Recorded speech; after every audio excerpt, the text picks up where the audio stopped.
Good evening.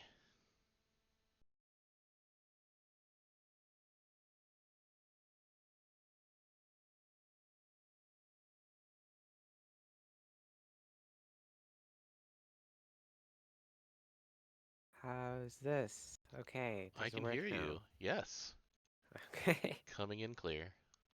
perfect. Oh, so I was in a meeting, so this is gonna be my first look at them. This is gonna be fun. Oh, All I know about is the math behind the debuff percentage and the impalement stuff. So this will be fun. Are you ready? yes, yes, for sure.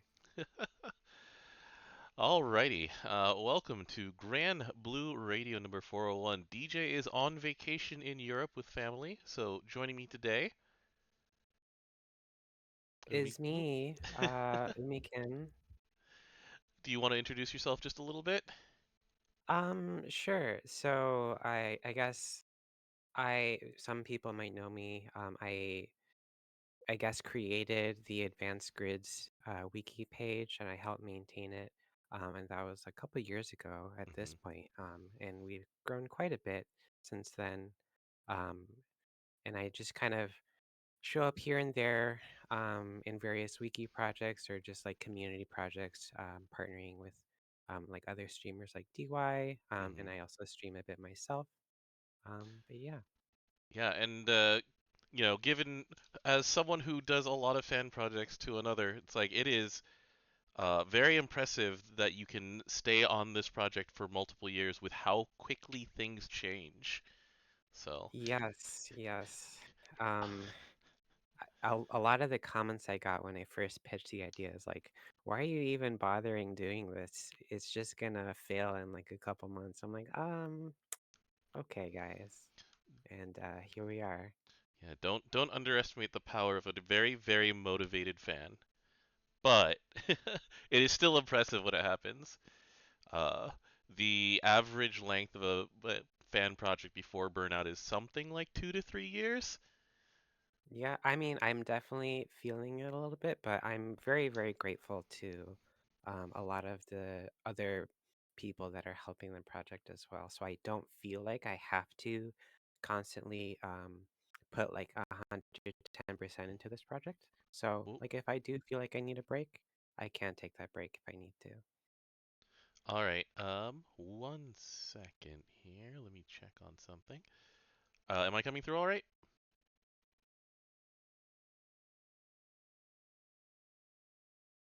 Can you hear me? Me? Yeah, I can hear Yeah. you. Okay, you're coming through a little weird on my end. One moment.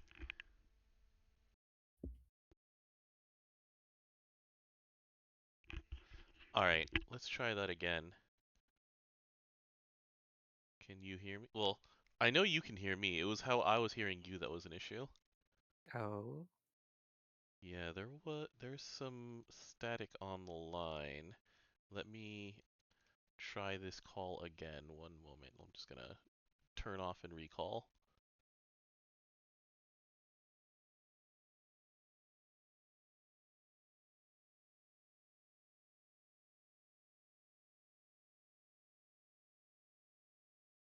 hello.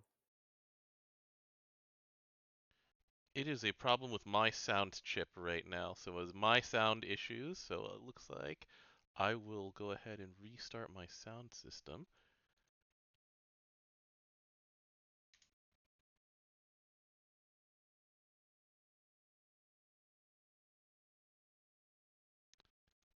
Let me just play some music and see if that just comes through.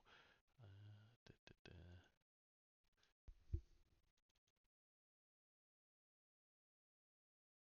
Okay, it sounds like my sound is good again. Can you try talking? Hello, I'm me talking right now. Okay, so anyway, you were talking about being grateful for other people pitching into the project, which is pretty important for this kind of thing. Yes, for sure. Yeah. Well, cool. Thank you for joining me today. I'm glad you were able to join us last week for the draft and have some fun. I am going to see if we can have some more fun, just online group activities. We might try and do the whole presentations game where everybody makes a slideshow about whatever they want. But anyway, that's for another time. Tonight, Interesting. Okay. yeah, tonight we are going to be talking about new characters who came out 2 hours ago. So this is all very informed opinions, right? Oh, yes, for sure. Definitely no misinformation coming from us. No, yep. So there's all sorts of asterisks where some of this information is going to be off the cuff, some of it's real. But if we are wrong, we apologize and we'll do better next time. But Grand Yuel, were you expecting this? Um, no, I wasn't. I was actually joking with my crewmate that there would be some form of light grand because surely that is why they scheduled light Guild War before Fire Guild War. But I was very rudely awoken from my nap here with having to see this new Fire Grand that I definitely did not want for other reasons. The funniest thing that I saw is that in 2018, our fire teams were Percival, Zeta, and UL. And here we are in 2025, and hey, look, it's Percival, Zeta, and UL, but there's now big signs next to them that say that they're grand. I'm just The looking at more we this. change, the more we stay the same. Yeah, they know who's popular. So anyway, UL's been around for a long time. She's been around since Rage of Bahamut, so uh, like she looked very different in that game. If you ever seen the card for her from Rage of Bahamut, have you? Oh, I thought she was a Granblue original character. Let me show you a few things here. Here's the Thousand Year Fox UL, the original card. Let me see here. So you will not recognize this character at all. I'm gonna put it in our DMs here. So here's one. Oh, that is very different. They've Okay, the so I guess arts. that Yeah. explains why they went with her water version for Granblue Versus. Yeah.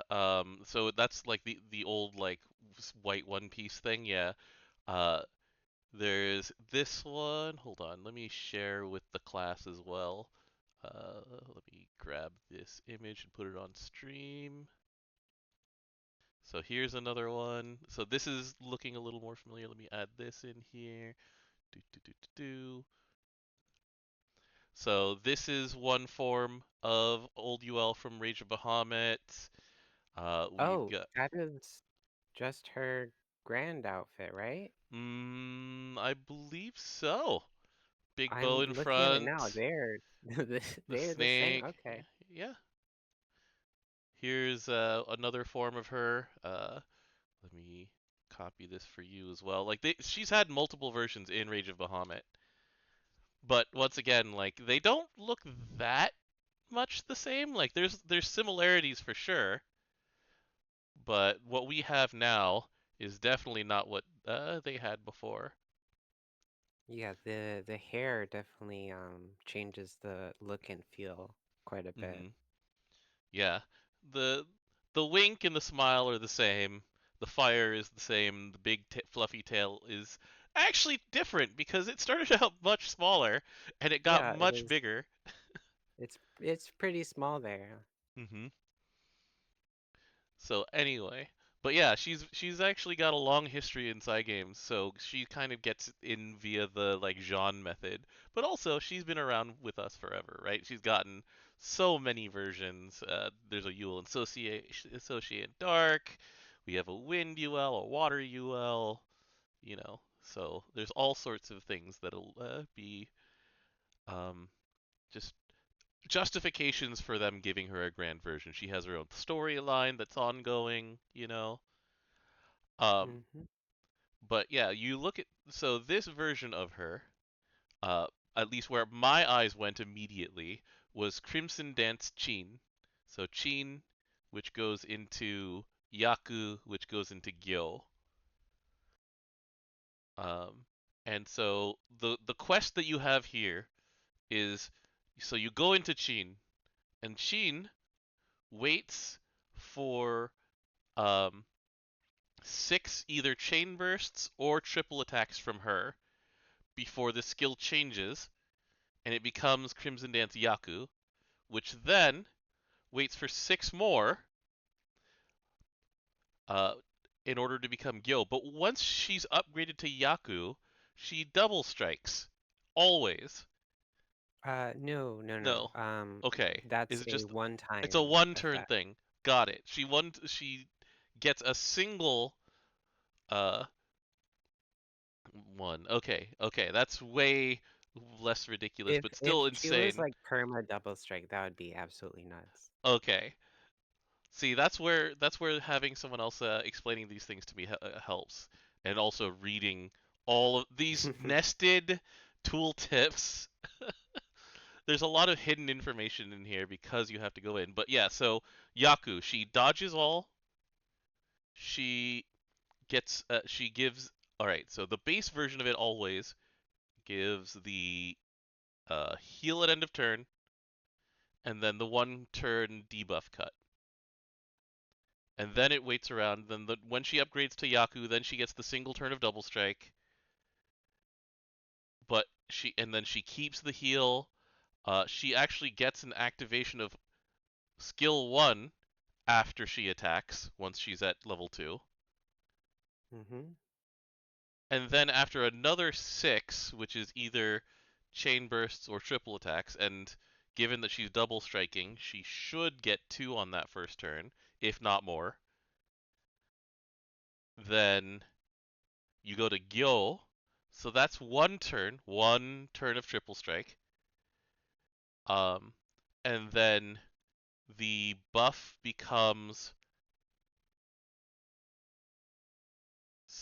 bonus. So she gets Fire Chaser, she gets supplement on her crits, and she gets the two things that are before. So it's heal every turn, one cut debuff duration, and then she still gets the skill one after she attacks. Which for that single turn of triple strike sure is nice. It goes Yes, go ahead. I think triple strike is we really don't see that too often in characters nowadays. Like the only two characters that I can think of off the top of my head is like Grand Fairy and maybe 3 Thrio has So, it. Wind Albert has it, oh my goodness. but you have to build a lot toward to get that because Doesn't he he can have go like up to triple a or strike quadruple limit strike. or something? Yeah. Ilsa Oh yeah. can get up Yeah. to there. Yes, Ilsa. I forgot about her. Yeah, I always but have her skill. that's still a single handful, right? Like the part where she goes double strike into triple strike. Um, and then here's the third dance Shien, where she gives herself three hit flurry, which works really well with supplement, as we all know. She attacks out of turn, and her reward for getting into Crimson Dance Gyo, which should be around turn 10 to 11 ish, um, is that once that's in effect, she gets it twice a turn when it casts. So every 7 turns, you attack out of turn twice. This is something that we see on Sandalphon.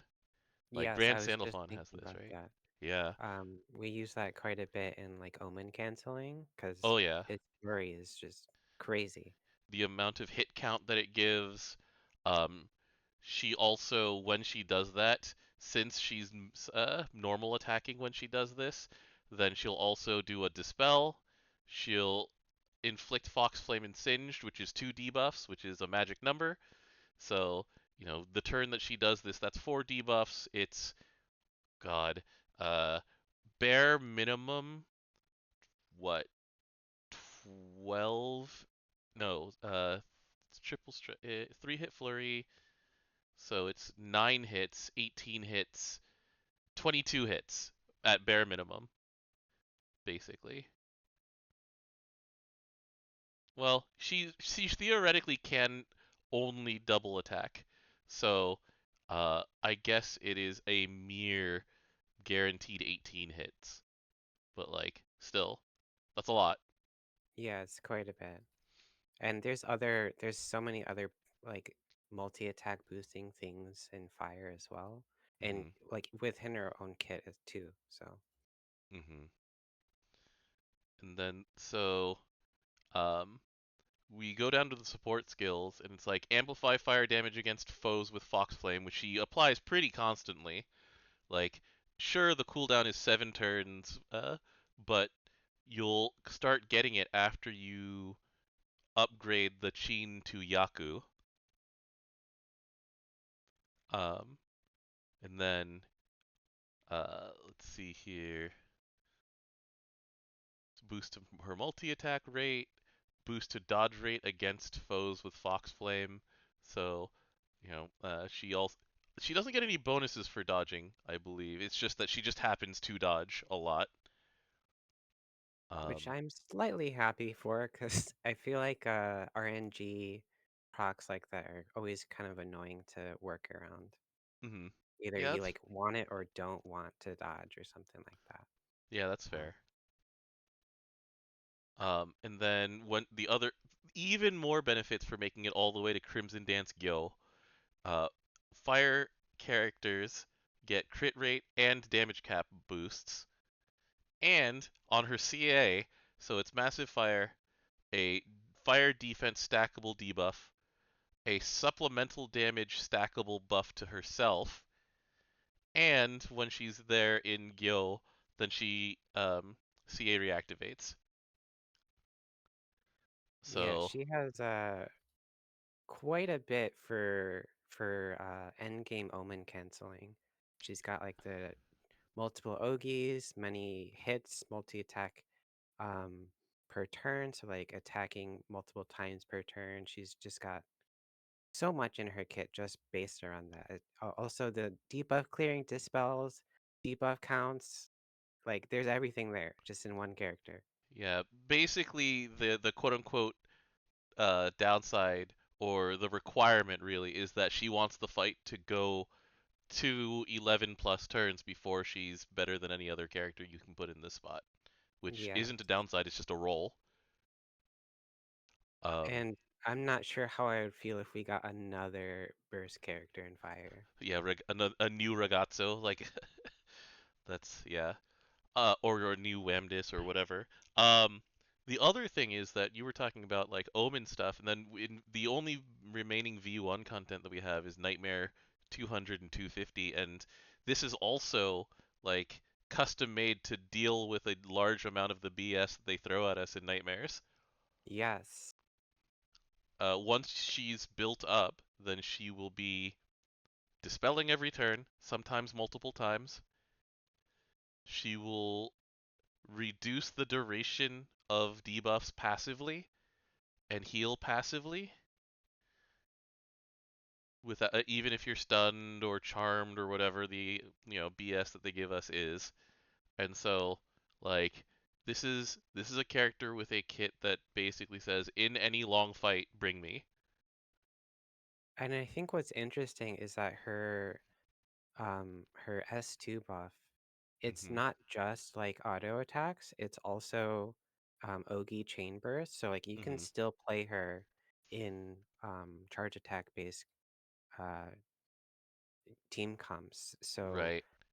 in like team or in fights like NM 250, a Mhm. lot of elements are leaning towards those Ogi setups. Right. Um, so Fire has notoriously been very auto attack based lately. So it's nice that we kind of get like kind of an Ogi character here as well. So Well, there's also an element where a lot of that was about the accessibility or inaccessibility of the good old pig stick.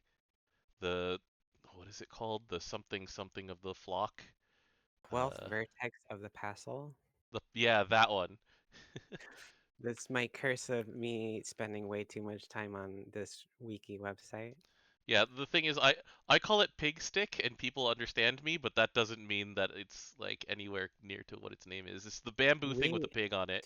we colloquially call it boar ender because Yeah, it's world like ender. world ender but with a boar. Right. But yeah, and so like that's not very accessible. Like I have the character, I used, resources on this and I have one ever, right? Like Mm-hmm. I'm not going to chase this, and in these modern times just tempering and small might is not really worth putting into a grid that has something like, I could just be running Overrider and Lord of Flame. Like even we were talking about this late in different times. Like Crimson Scale is harder and harder to justify unless you're doing only damage, Mm-hmm. because all it does is damage, and you'll need that. One of the things that Overrider does is that it helps with your hit points, it helps with your defense, it helps you clear omens by adding extra hits, like something like even the Willness Axe. It helps you fulfill Lord of Flames conditions. The the Majesty helps your hit points. The supplemental CA damage helps you circumvent caps, and it also helps you break omens that have damage thresholds on them. Um, like it is crowded in there, and so trying to fit in one of these spears is very difficult, especially when you got like world harps now, and you got it's a rough life in 10 weapon land. Yes. I definitely find it difficult to find a slot for the the Kumbira spear. Hmm. Um, I really only use it in like even in like end game stuff, I find like I'm okay without it. Hmm. Um, because of like weapons like World Harp, because then I have more space in the base grid. Because like just weapons nowadays, they come with more stuff on the weapons. Yeah, and like the other thing about world harp is that they do things that even if your particular character doesn't share the um, bonus, they still give you hit points and they still give you that passive attack. And then after that, you get things like if you're a staff character, you amp normal attack, or if you're a let's see, we'll look at the fire one. If you're a gun and katana character, you get normal attack. Though I think is it the water one or is it the dark one that does skill? Is it? Water and earth do That's skill. right. Yeah. So, here's spear skill damage amp and things like that, while also giving you hit points and also giving you HP. Um, and so yeah, like someone was saying, it's like, but fire doesn't have any skill characters. Like it doesn't. No, it has skill characters. It doesn't have the weapons to make those characters shine, though. Which brings us to the second thing we're going to be talking about today, Umi.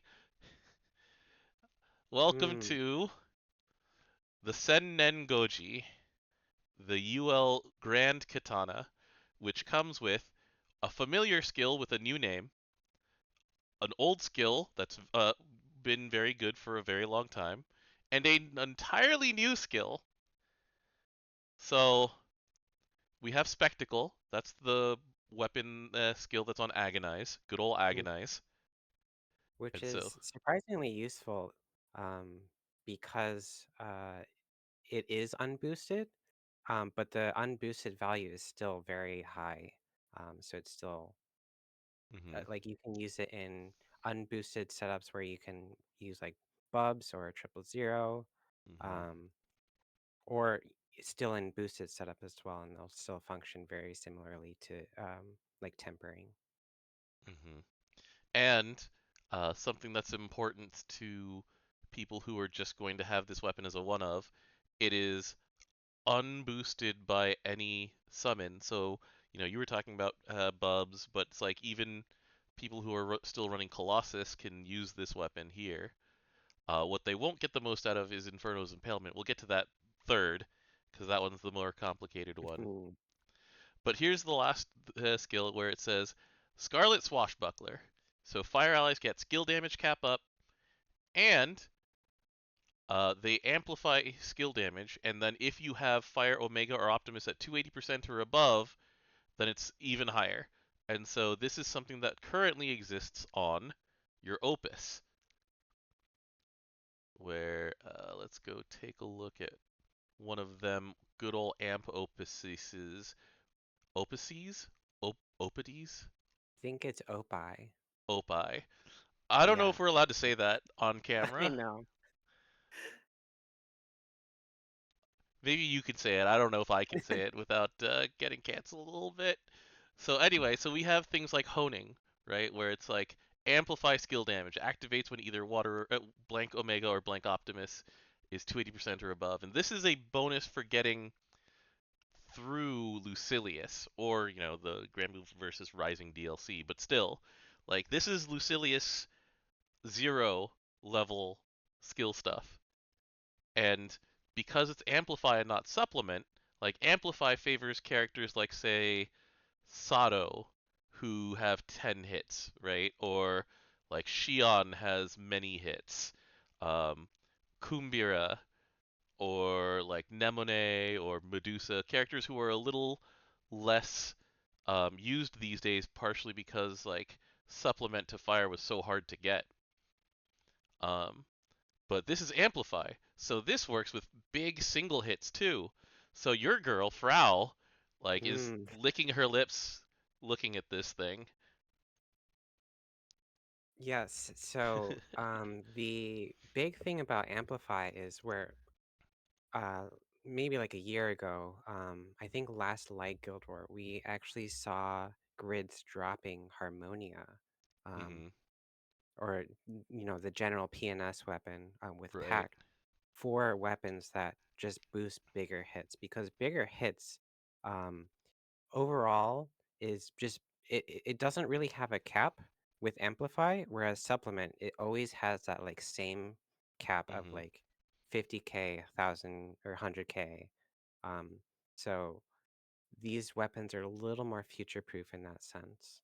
Yeah, and then it changes what characters are favored, where it's like someone like Lich. Well, Lich benefits from both of them, sure, because the number itself is good and the supplement is good.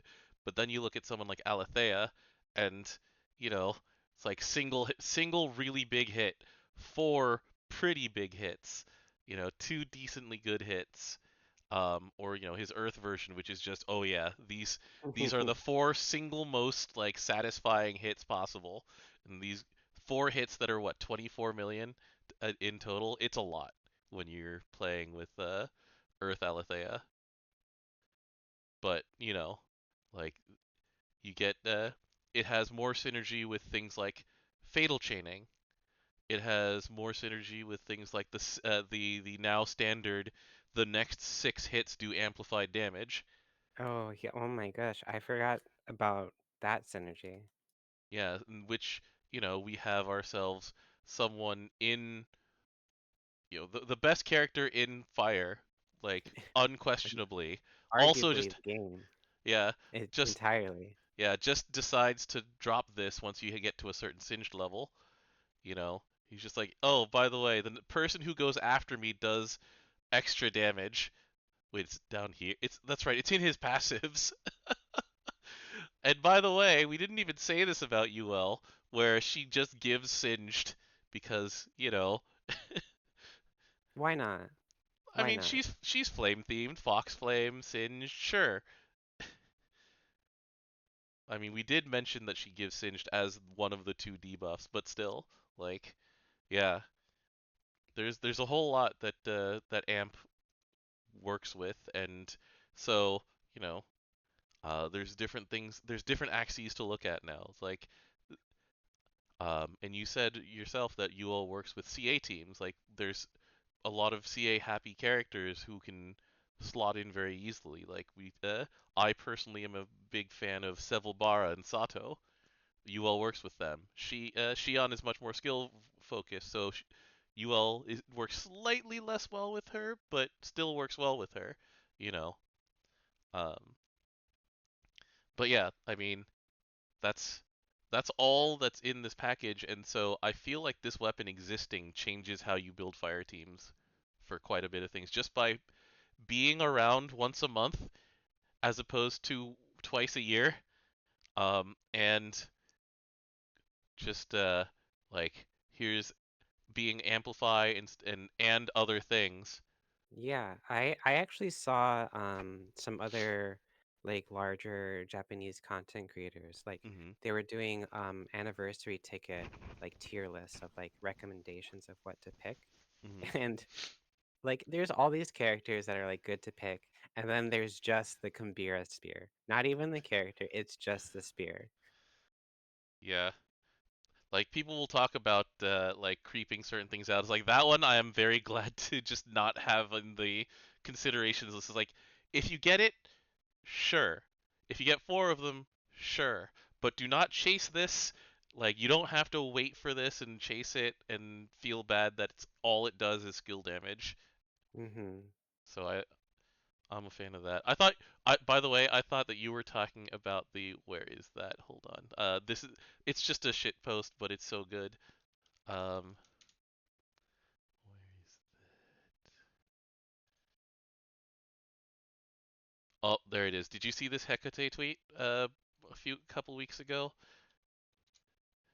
Where this was one of the grand tier lists.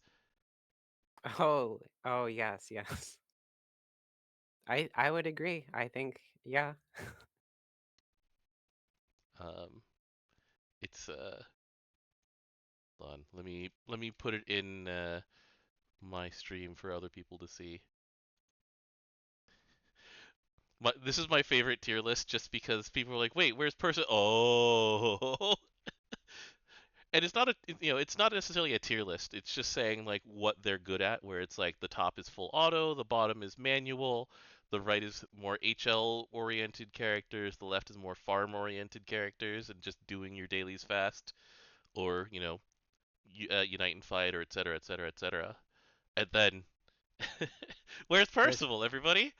is everything. Anyway, yeah, that's what you reminded me of. So anyway, here's the last part. So this is something that I'm interested in hearing your opinion after like sort of expressing how I currently think about it. So here's impalement, and it says fire allies ignore a percentage of foes' defense, along with like there's a small attack attached to it, which sure, like this is the one that's boostable by Agni and specifically Agni. Um, the current science on it is that this maxes out at 3 weapons and 30%. Mhm. And the way that it works is that passively it counts as you having a hidden defense debuff that stacks with the existing mist slash whatever that currently maxes out at 50% with little asterisk for thing carved out for forfeit and all of the forfeit type effects that give you an extra 10% down to 60%. Mhm. So the way that it works is that it's a multiplier. So you do not just plain add another 30%. It is if you have already 50% defense down, which if you can afford to, you usually do. Then let's say something is at 10 defense, which is the base defense in the game. Like we're not gonna think about things like Super Bahamut, which has I think 40. It's a very high number. Definitely up there, yeah. Um, but so here's 10, and then you have 50% debuff down, so it's down to 5, and then another 30% brings it down to 3.5. So it's 65% total if you're maxing both of those factors out. My personal thought on this is that this mostly affects um, when you hit the attack button with no debuffs, and when you are fighting something with a ludicrous amount of defense. Because unlike the other things on here, one of the big things about Granblue Fantasy in the year 2025 is that it's like we've hit the cap, and now it's about circumventing or changing the rules of the cap. And that's where Yes. supplement comes in, and that's where amplify comes in, and that's where extra damage on some kind of attack comes in. And so, where do you see impalement coming in as a factor? Um, I would have to agree with your assessment. Definitely in those like basically when you just no button OTKs because Mm-hmm. it's just like a passive debuff, which just it's just more damage in that case without Mm-hmm. clicking anything. Um, and then in those like harder fights or any fights that just have like crazy high defense, so like Super Ultimate Bahamut, Fa Zero. I think Bubs actually has like a naturally high defense value for some reason. But yeah, in any of those cases, but like Mm-hmm. a little bit in the middle there, it's not as impactful. But like as we've seen, it's basically the Kumbira Spear, but better. It's like Mm-hmm. it's just a direct upgrade in that R- sense. Because right. it even has that like tiny small attack boost. Right. And so, um, I'll be interested in seeing how this filters out to other elements and like what situations that you'll want this kind of thing in. Because, so I compare GBF to a lot of other side games as games, and like part of the escalation of their design of bosses against the power that they give players is that there's like they've started saying things like this boss can never go below this amount of defense or something like that, or like and so this is sort of them in advance going, yeah, we're gonna be making some bosses with crazy high defense, and so this is one of the things that you'll do to either circumvent it or get around it or just work with it.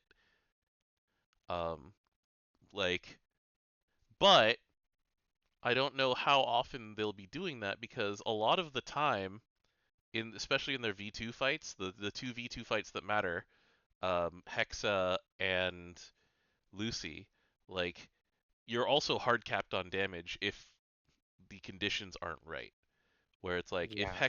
if someone's pearl is up, you're never doing more than like 2 million damage. Which If is why the Siegfried raid just sucks. It's bad. I'm sorry. I have to say it. It's the worst raid in the game. there's a video out today that was showing the various full autos for the Revens raids, I and think I saw that. the Hecate one that said like Hmm. there's a shitty boss in here, and it shows the Siegfried full auto at 27.5 minutes. It's like that They used to be gotta Mugen's job. they gotta see these types of things and they have to be planning something. Like, come on. They did that with Agastia. They didn't touch Siegfried though. Like in the two rebalances that we got, they didn't do anything to Siegfried really. So, but we'll get to that later. Yeah, that's things that'll happen in the 11th anniversary because usually they'll be like, all right, it's been long enough. This tier of raid is getting easier for people. Like they've already given people the ascendant prayer for the Revens, and so it's like, all right, we're making these a little bit easier again. It's something that's available on their list of things to do and give out. It's like we're adding another tier, which means that we're making the previous tier more accessible. Hmm. All right. Anything else that we need have to say about either Yule, her weapon, or her art? Her art I think is actually really funny. Her uncap art, the like little flame Mm-hmm. on her hand, it looks like the SSR crystal for when you like do like 10 draws and stuff. So I think I found my new cope team for when I'm pulling for a little Oh bit of yeah. X. I think yeah, I think you see on like the banner Okay, hold on. Let me view pull it there. back out here. Let me wait for it. Wait for it. Switch over. There it is. Oh, the little fox flame that has like the Yeah, same it's like kind of color palette. exactly the same colors. I see. All right. Let's move on then to the other character who is involved with the new story. So people were wondering when her VA was announced for Granblue TV channel. It's like, wait, what's Tsukuyomi slash Anna doing here? Well, here she is! Another character whose design comes from Rage of Bahamut. Tsukuyomi and Amaterasu got their designs from Rage of Bahamut here. Um, where my eyes went when I got my first view of this character is that so under Illuminating Umbra it says when an ally casts a skill that grants an Oblivion crest, it's like they learned from Zosimos and what is it Hecate I think was whenever she gets a crest of any kind I from the believe MC. so, yeah. Yeah, yeah, yeah. So it's like they've been doing a lot to work on the tools that Dark skill has because I'm pretty sure they're like, yeah, Dark doesn't need any more normal attackers. And so they're working on skill next, and I'm sure it'll wrap back around to CA or something at some point. But here's skill. So whenever an ally casts a skill that grants an Oblivion Crest, then she heals Dark allies, gives a 10% boost to charge bars, and she gets something called Night View, which goes up to 7. And based on that Night View, she gets attack up, defense up, CA specs up, and boost to special cap. And then also, she has a crest passive that says charge bar gain, which I think is the first of that kind for I crest think so. characters. Yes. So charge bar gain, which is something that you don't normally associate with Dark because a lot of their stuff just doesn't let you gain meter anymore. But like, what caught your eye on this character's design? Um, honestly, I saw Crest. I'm like, I see exactly what what they've been doing for like the past couple months. Mhm. Um, but I think the charge bar gain passive is really interesting Mhm. because I believe in some Cosmos FAs or Folatos, Mhm. we actually don't run Seraphic Key on Ultima and run the Seraphic Weapon instead, just so we can run the Charge Bar Gain Key Mm. um, for for just clearing those really annoying omens. Mhm. So I think this is an interesting addition to that. So you might be seeing her in teams like with Cosmos or any like Ogi related teams like that. Yeah, when Indala came out, we were actually talking about how there wasn't quite enough like charge bar gain support in Dark to make Indala really a well-oiled machine. And people were really low on Indala when she came out, and as people have actually used her, she's been like climbing in people's estimations slowly. It's kind of like I want to say, well, Dog actually got adjusted and changed, but I think like there have been a couple of the Zodiacs who slowly went up in estimation like that when people I actually think used them. Makara kind of started that way. I think so. I saw people specifically not getting her swap out ability, and I'm like, that's like her entire point. What do you mean? Yeah. So this is sort of part of the build into, giving characters like Indala the meter that they need to become super well-oiled machines. You're right about that. I don't Uh, think that she covers the whole thing, but it's really nice. yeah, I think just having more good sustain options also helps a lot with getting players into these like harder fights. Like there are characters that are just like 100% sustain, but I think having characters that also support the team in terms of like damage or like certain passives like this Hmm. definitely helps that like initial gate or like fear of these raids where this is like a permanent character, so you could just get them whenever. Yeah, I'm just thinking about the Martial Mastery trial, where like the general consensus in the early days of that raid was I'm gonna bring Mana Diver and I'm gonna hit this thing until I fall over, and then I will fall over. Good luck, everybody else. I will run into I think it's 20 or 15%, and then do 0 damage and feel sad about it, and then I will fall over. That yeah, that's pretty much how I still do that raid. I at this point I just full auto, I open it and Hmm. hope other people do the same.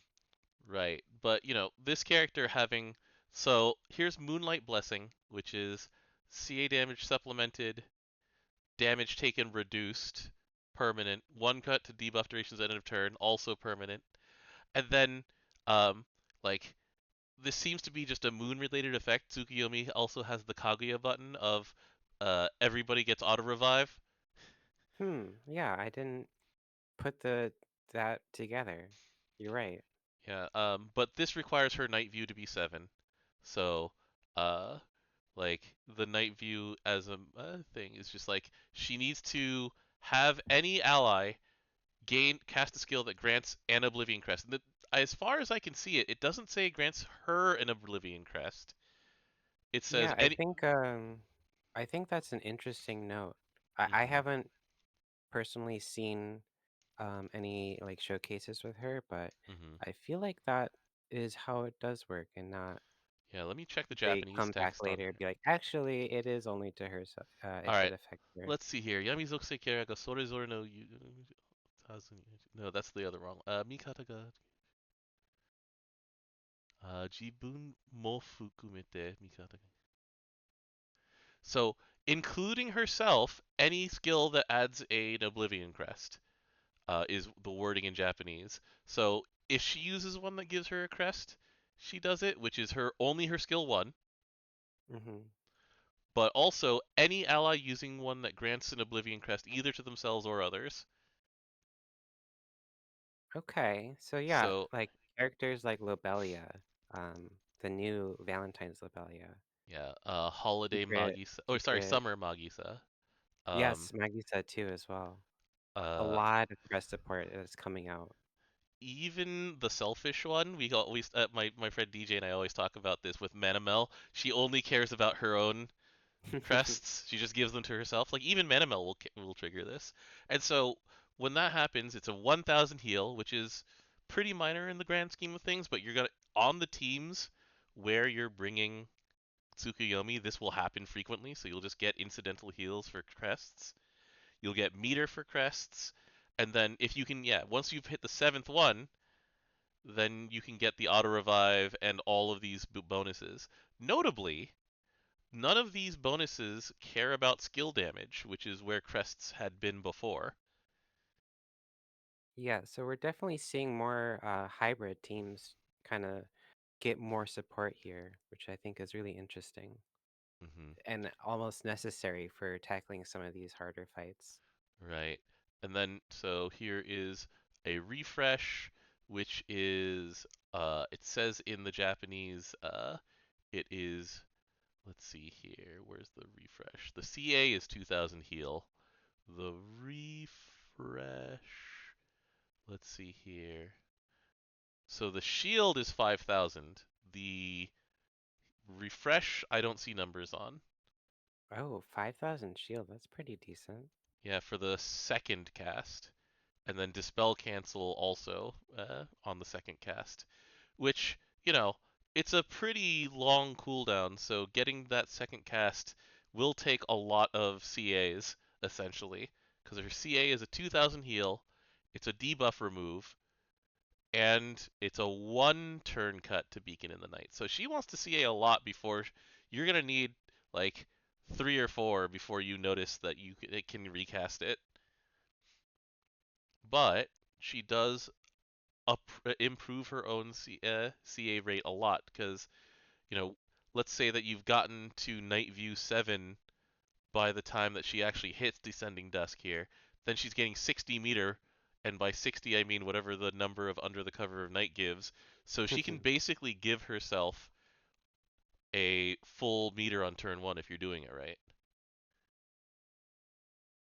Um, and then yeah, so we've got Beacon in the Night, which is so it's refresh, it's multi-attack. Multi-attack in dark isn't necessarily a thing that you care about. It matters for herself because she probably doesn't have a very good multi-attack rate because all of her meter is coming from skills, Hmm. including other people's skills. So that's important for herself. And then this uplift for 5 turns. And then yeah, um, let's see here. That's pretty much the full thing, right? Yeah, we've gone through the entire engine here. She wants your skill teams to CA more often so that she can do her thing essentially and keep up Beacon in the Night. And we haven't seen that much. Like the premier skill stuff in Dark, it's Mana Diver, and Mana Diver MC just very rarely CAs. Yeah, a lot of teams just find that charge attacks just waste too much time and don't Mhm. really add too much, Mhm. except for elements like wind. I feel like wind has got it locked down. Their charge attack team is basically a skill damage team. Yeah, light as well. Oh yes, like I forgot. I Yeah. have been doing my Lucy solos lately. Mhm. Yeah. Crazy team, but Water CA teams are basically doing it to get the effects on the CA, where you're doing things like granting the next character a 9 double strike, or resetting a bunch of skills, or anything like that. Yeah. So this is an interesting step into hybridizing, like you were mentioning. so yeah, I think she could be used somewhere in the future. Maybe Mhm. she'll get more, or she'll support future characters that do want that like charge bar battery Mhm. support. Yeah, the thing that I'm thinking about is like, so because her passive asks for um, abilities that grant crests, like Indala doesn't grant crests. Indala is a toxicosis builder, and so those two aren't necessarily working together. But like this does support Indala well, and is asking for something. Like Indala is a character who can turn CAs into a whole bunch of skill damage.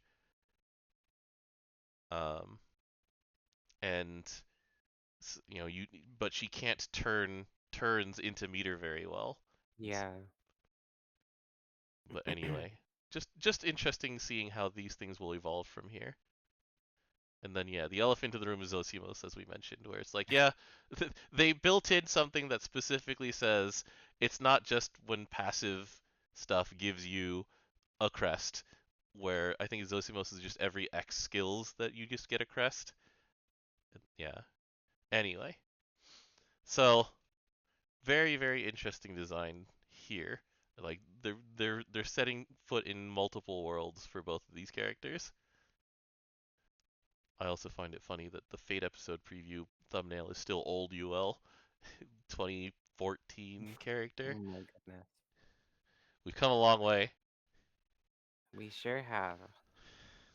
All right, so we've talked a lot about just two characters and what they represent for sort of the future of Granblue Fantasy. Let's talk about the future of Granblue Fantasy because we have ourselves. So what's going to happen is I'm in Japan next week, and also this time next week, like this time tomorrow, would normally be when they announce upcoming stuff, but three times a year they don't do that because it's going to happen during the 11th anniversary stream. That'll be happening on March 8th Japan time. It'll be the wee hours of the morning in Pacific time here. Ah, yes, my favorite time of the year.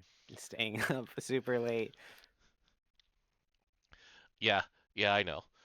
I will not be doing that this year because I will be in Japan at the time, and I have been warned by the other team members of Granblue EN that if I am logged in during the stream, they will kick me off because at that time I will be in Osaka Castle for a concert, uh, and they're like, Dom, we swear to you that if you do anything from in there, we are just locking you out. Oh my God. Well, it sounds like a fun time that you should be having. Yeah, this is going to be the first like anniversary stream that I have not been actively covering the entire time since we started doing this. And so it's just like it's it's nerve-wracking on my end, and also like I'm interested in seeing um like what people think is coming because yeah, there's a lot that's going to happen. All right. So, with the anniversary coming up, And we usually get like rapid fire news. We get basically a roadmap for the next 3 months. Sometimes we get a roadmap for the year. Um, I usually don't make predictions about like what's coming up. I take things as they go, as they come, and I just write the news about it and I translate it. That said, I am curious about your wildest, most like pie in the sky, but could happen um, Hmm. prediction. Because the thing that I've been joking about for years now is like Grand Sariel. It's happening someday. Dark Uh, is waiting for him.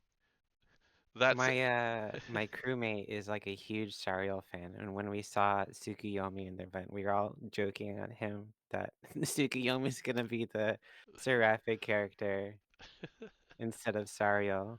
hmm But yes, Sariel. When is he coming?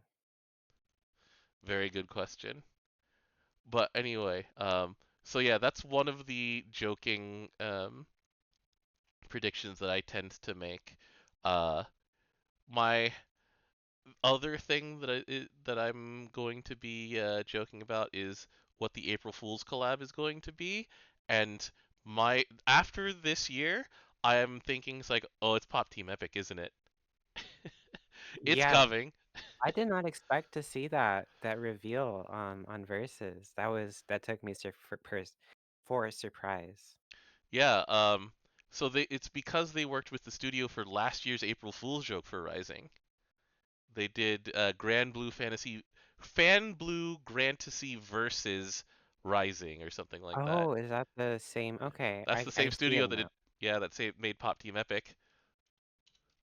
It Oh, entirely fits. sorry, it's Fan Blue Grantasy Rises Versing, which was done by Oh my God. Acebu, which is a studio that did much of the Pop Team Epic animation. Here, so I'll just put that back into your. I will pollute your DMs with this video again, and it's like horribleness, intentional I love it. horribleness. Have you I seen absolutely love it. some of the shit posts that have come out of just the lobby avatars being Pop Team Epic, by the way? I And haven't. they're Cygames official, by the way, Oh my because gosh. they're lines. So if you win, as I believe Papuko in Grand Brews, then uh, they will say it's like it's now time for the winning live, which is Oh an my. Omu Musume joke. Also, like when you lose, um, I believe Papago can pull out a phone and say, "Excuse me, Cygames," except in the English it says, "Hello, Mr. John Cygames." Oh my God, that is hilarious. It's What? so good. I It's so love the good. translators. Mr. John Cygames, hello, hello. Oh, it's such good work. So anyway, um, so yeah, do you have an out there prediction that you think is actually reasonable or doable? Hmm. Okay, so I know we've been doing, or we've gone through various collabs, but I think I just think Free Ren would be like a fantastic collab for them to do. Like Mm-hmm. they've got so many voice actor crossovers, and I think like the theme fits. I personally would just love to see a Free Ren collab. I don't think it'll happen, Mm-hmm. but I think that would I make mean, my year.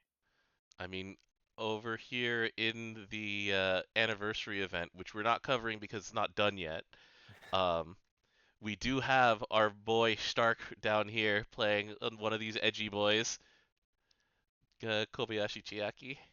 That's why I recognize the voice. See, it's just it's all there. Like you already have the guys. Like, come on. They were already in the studio.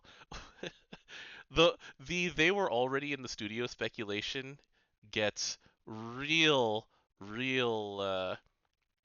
like insane sometimes where it's like how we should have known they were in the studio. It's like the voice actors themselves have said it's like sometimes when I go into the Game studio I walk to the wrong one. Oh my um God. it was the voice of Lily.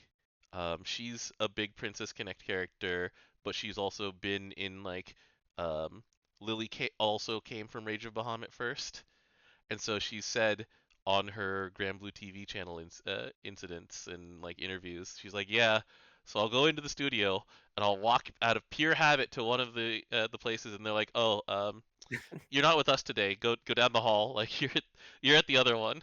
She's like, oh, oop, sorry, and like um especially when it comes to Uma Musume, which now has 130 plus voiced horses. Oh my Uh, gosh. I don't follow Uma too closely, but that is actually really surprising. yeah, two of the Divine Generals are horses. Whoops, wrong one. Let me get out of here. Um, this is Anila's. Okay, okay, that's a lot of story. I get it. Two of the Henry is a big Uma Musume fan, and he's like, "Where's the horse? Why is there a big hole in the horse here?" And I'm like, "What?" He's like, "Where's my horse?" I'm like, "Your horse is right. Where's the dog icon? The rabbit, dog." So this character voices this like Serizawa Yu, who voices Vajra, also voices one of the more popular horses right now, Gentle Donna. And so I it's like there's one, see. and then there's another one Lin is she is like the Uma Musume, like um she owns her own racehorse, so Ah, she's all the way in. So that's the rabbit. Um, the voice of Indala has recently become a horse as well. So we have three of these divine generals who are also horses. That's a Love Live. Kadawaki Mai. It's been a long time since she was involved in anything idol related. Uh, I will skip that one. This is a Cinderella girl. She's too. Vikala slash Freerin is way too busy these days to do any idol work. she is. She has become a pillar of the voice acting industry. Like, given that she's like Anya and Spy Family, and she's just anytime there's a Spy Family anything, she has to be there. oh my goodness. Yeah, Uh, she's getting those big roles now. hmm But anyway, so yeah, Frieren. That would be a fun one. That would be a fun one. And also, yeah, like I said, like uh she, Tanizaki Atsumi, she's a Cinderella girl, although she doesn't come in for Cinderella girls very much anymore because she's way too big. She's um a character in Princess Connect like that character is part of one of the most popular factions in Princess Connect, and they get an event every year. I love those idiots. But yeah, that's why like speculation of they were in the studio for blah blah blah. They were clearly going to be getting that as well. That said, if we do get a special message from Tanizaki Atsumi during the stream, I'll Hmm. be thinking of you. It's like because hey, she was here for this one. She was here for the Divine Generals. She's the rat. She's in You're the feeding studio. my copium levels here. That's what I do. So anyway, I have kept you for long enough. Thank you for joining me. Uh, and yeah, I'll try and find more reasons for us to hang out and chill because these are fun. I enjoy Yeah, hearing your perspective on things. it was a pleasure being here today. Yeah. So anyway, once again, thank you. We're not going to have Granblue Radio next week because it is going to be just the quiet time before um, the big ol' like hour-long drop of news at the live stream. That said, I will probably be spending all of my Saturday evening in Japan writing up follow-ups to everything that the very capable people on the rest of the Granblue EN team will be doing. So I'll probably get out. My hotel is right next to the concert hall, so I'll basically get out of the concert, like wipe the sweat off, sit down at the desk in the hotel, and immediately just open up and go, "All right, everybody, Oh what my God, happened?" always working. this is a, this is a second job for me. I don't know how I feel about that, but it is. I just Hey, I mean, I definitely have my wiki on my resume. So All right. Anyway, thank you again, Umi.